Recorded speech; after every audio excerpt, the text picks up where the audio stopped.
আসসালামাইকুম সুপ্রিয় দর্শক শ্রোতা, আজকে আমরা মিঠাপুকুর উপজেলার ৯ নম্বর ইউনিয়নের ময়নপুর গ্রামে আমরা আসছি একটা নতুন তথ্যের জন্য।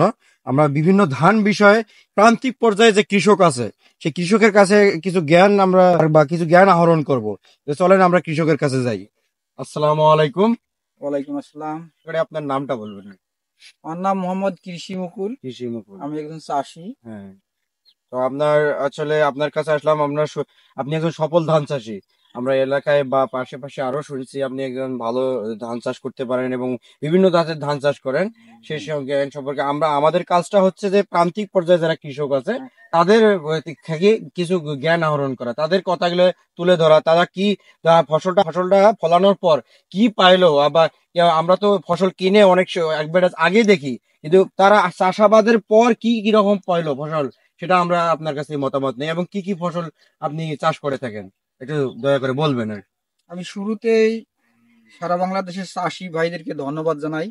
আমি একজন চাষি হয়ে হ্যাঁ আমি এই যে ধান ক্ষেতটা দেখতেছেন, হ্যাঁ হ্যাঁ, এটা কি ধান? অনেকে মিনিকেট বলে। হ্যাঁ, মিনিকেট বলে সবাই। মিনিকেটে বাংলাদেশে কোনো কোনো ধান ধান নাই, ধানের কোনো জাত নাই। জাত নাই। তাহলে অরিজিনাল নামটা? অরিজিনাল নাম হলো জিরাশাইল। জিরাশাইল। জিরাশাইল, এটা এদিকে জিরাশাইল বলে। জিরাশাইলি বলি সারা বাংলাদেশে পরিচিত। মানে জিরাশাইল এটা হচ্ছে পাঠ্য বই বা হচ্ছে হ্যাঁ।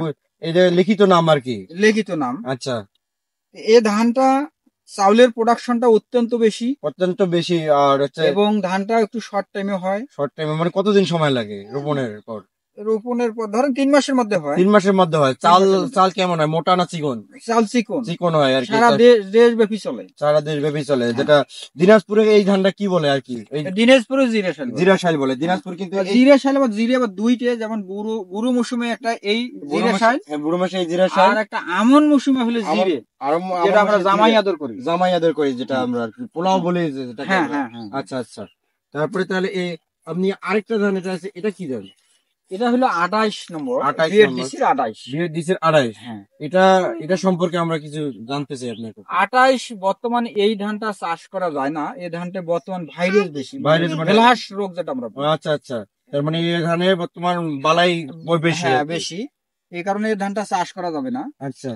যেমন পিছনে একটা, এটাও 28 ধান। পিছনে এটা 28 ধান। হ্যাঁ। তাই এগুলো ধানের আবার পাকা শুরু হয়েছে আর হ্যাঁ, কি, এগুলো যেটাকে পাকা বলা শুরু হয়। হয়েছে। এটা কতদিন হয়েছে এটা রোপণ করার? ওই 3 মাসের মধ্যে হয়। 3 মাসের মধ্যে। হ্যাঁ। তো আপনি এটা সম্পর্কে আমাদের একটু ভালো করে বলেন আর কি। 28 করা যাবে না, কারণ এটা অনেকে করার মতামত দেওয়া যাবে না। হ্যাঁ। কৃষি অফিস থেকেও বর্তমানে এটা চাষের নাই, কারণ বর্তমানে ধানটাতে ব্যয় বেশি, মানে বালাইনাশক বেশি। রোগ বালাই বেশি। আচ্ছা আচ্ছা আচ্ছা। বেশি করে বেলাস রোগটা বেশি ধরে। আচ্ছা যে আচ্ছা। কোনো ওই ধানটা চাষ করা যাবে না। আচ্ছা। যেমন আর একটা ধানের আপনার পরিচয় আমি করে দেই চাষি হিসাবে। আচ্ছা আচ্ছা আচ্ছা। আমরা এখানে আপনি দুইটা ধানের কথা বললেন, একটা হচ্ছে জিরে শাইল, আর একটা হচ্ছে কি 28। হ্যাঁ। তো এই দুইটা ধানের মধ্যে বিঘা প্রতি জিরা শাইল কত আসে, কি পরিমাণ আসে?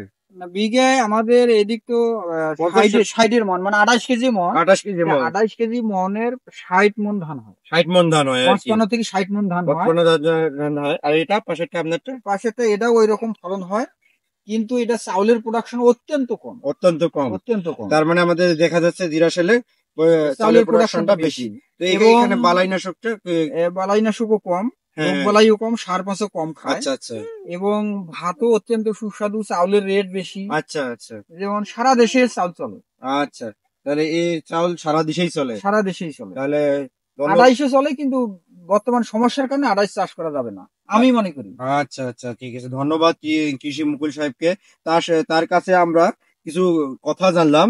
সে যে কথাগুলো হচ্ছে, দুই প্রকার ধান আমরা এখানে দেখতে পেলাম। একটা হচ্ছে 28, আর একটা হচ্ছে জিরা শাইল ধান, যেটাকে আমরা গ্রাম্য ভাষায় কি বলি, মিনিকেট বলি।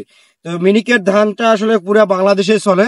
আর জিরা 28 ধানটা চললেও এটা বেশিতে ব্যয় হয় বেশি, রোগবালাই বেশি। কিন্তু আমরা দর্শক শ্রোতা, এখানে আমরা বলতে চাই, আমাদের এই অনুষ্ঠানের মেইন উদ্দেশ্য হচ্ছে একটা কৃষকের কাছ থেকে তথ্য আহরণ করা। সেই তথ্যটা হচ্ছে যে কোন ধানটা ফলালে আমাদের আসলে অল্প খরচে বেশি উৎপাদন করা যাবে এবং দেশের সব মানুষের খাওয়া যাবে এবং ভালো একটা আশানুরূপ ফল পাওয়া যাবে। তো আমরা দেখলাম যে কতগুলো ধান থেকে আমরা তথ্য নেওয়ার পরে দেখলাম যে সবচেয়ে তুলনামূলক ধান মিনিকেট যেটা বলে, যেমন কি সেই ধানটা আমাদের লাভজনক। তো দর্শক শ্রোতা, এই ধানটা আপনারা নিজেরা দেখবেন, জমিতে চাষাবাদ করে এবং অন্যকে উৎসাহিত করবেন। ধন্যবাদ দর্শক শ্রোতা সবাইকে।